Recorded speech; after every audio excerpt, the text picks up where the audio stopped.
నెల్లూరు జిల్లాలోని శ్రీ ఇరుకలల పరమేశ్వరి అమ్మవారి దేవస్థానంలో ప్రత్యేక పూజలు నిర్వహించారు.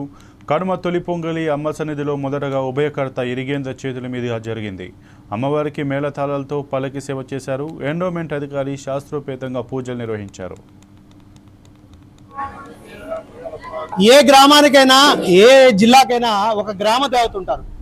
ఏ కార్యక్రమం మొదలెట్టినా తొలి పూజలు ఎలాగైతే వినాయకుడికి అయితే మనం చేస్తామో ఆ ఆటంకాలు లేకుండా ఆ కార్యం దిగ్విజయంగా జరగడానికి ప్రతి ఊరిలో కూడా గ్రామ దేవతకి మొదటి పెళ్లి కార్డు కానీ మొదటి ఆహ్వానం కానీ అలాగే మొదటి కార్యాన్ని నాకు ఇది చెయ్యమ్మా అని చెప్పడం కానీ అలాగే ఈ కార్యక్రమం మన ఈవో గారు చెప్పినట్టు మనకి ఇరగాలమ్మ ఇప్పుడు కాదు, పరశురాముడు కూడా పూజ చేశారు. త్రేతాయుగంలోనే అమ్మవారి గుడి ఉంది. అతి పురాతనమైన దేవస్థానాలలో ఎన్నో వేల సంవత్సరాల క్రితమే ఇరగాలమ్మ టెంపుల్ ఉంది. అయితే మన చరిత్ర ప్రకారం ఇప్పుడు చూస్తుంటాం, ఇదివరకు ఈ ఇరగాలమ్మ గుడికి చుట్టుపక్కల రాజులు కానీ వీళ్ళందరూ సంత పెట్టేవాళ్ళు. ఆవులు ఇలా సంత పెట్టి వచ్చిన ఆదాయాన్ని అంతా కూడా చుట్టుపక్కల ఊళ్ళంతా కూడా గ్రామ దేవతకి ఇచ్చేవాళ్ళు.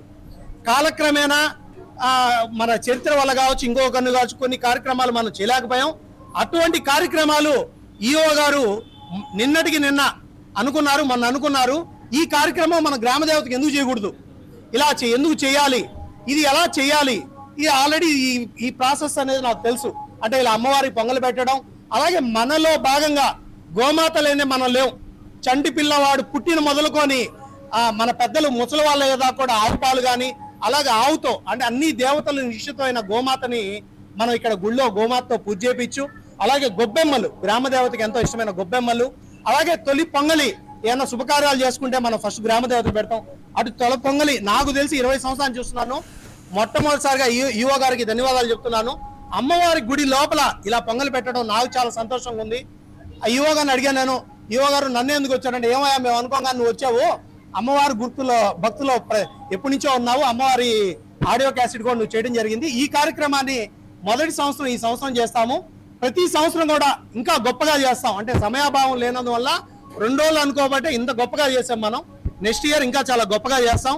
ఈ కార్యక్రమాన్ని అమ్మవారి ఆశీస్సుతో పాటు ప్రత్యేకంగా ఈవో గారికి నేను ధన్యవాదాలు తెలియజేస్తున్నాను. అమ్మవారికి ఈరోజు విశేషంగా పూజలు చేయడం జరిగింది. దీని విశిష్టత ఏంటంటే పాడి పశువులు పంటలు అన్నీ బాగుండాలని దానికి కనుక ఈరోజు గోపూజ చేస్తూ అమ్మవారికి నివేదన చేస్తూ ఇక్కడే తయారు చేసి అమ్మవారి గుడి చుట్టూ అమ్మవారికి ప్రాకారోత్సవం చేసి ప్రజలందరూ బాగుండాలి, సుఖ సంతోషాలతో ఉండాలని ముఖ్యంగా సరస్వతీదేవి, పార్వతీదేవి, లక్ష్మీదేవిని ఆవాహించుకుంటూ ఈ నెల్లూరు గ్రామ దేవత అయినటువంటి ఇరకాలమ్మ గుడిలో ఈ విధంగా పూజలు చేయడం జరిగింది.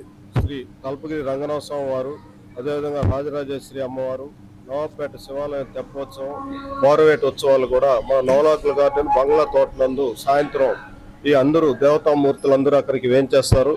కావున ఈ ఉత్సవాలను కూడా అందరూ పాల్గొని స్వామివార్లు అమ్మవార్ల అనుగ్రహం తీసుకోవాల్సిందిగా విజ్ఞప్తి చేస్తున్నారు.